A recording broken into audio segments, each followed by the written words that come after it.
শিয়ালদা স্টেশনের বাইরে বেরিয়ে আসছি।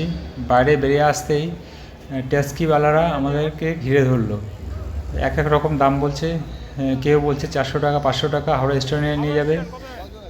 জামাইবাবু আমাকে বলেছিল এক একজনের ভাড়া 60 টাকার বেশি দিবি না।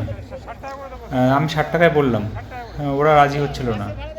তখন আমরা বললাম আমরা ক্যাব বুকিং করে যাব। তখন ওরা আমাদের কাছে সরে গেল। পরে আবার এসে আমাদেরকে বলছে তোমরা দুজন আছো, 200 টাকা দেবে। আমি বললাম না, আমরা 200 টাকা দিতে পারবো না। আমরা হচ্ছে 100 টাকা করে দুজন 200 টাকা দেবো, এর বেশি দিতে পারবো না। আমরা ক্যাব বুকিং করলাম না।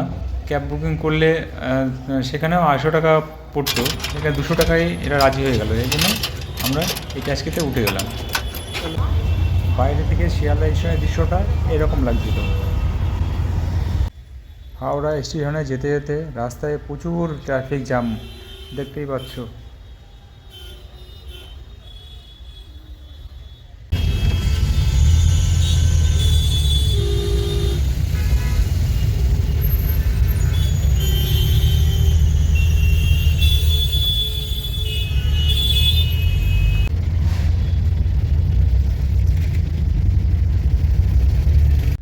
অনেক ট্রাফিক জ্যাম কাটিয়ে অবশেষে 1 ঘন্টা পর আমরা হাওড়া স্টেশনে এসে পৌঁছালাম।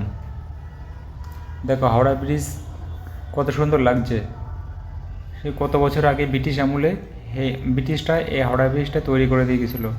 এখনও নতুনের মতো অবস্থায় রয়েছে, খুব সুন্দর।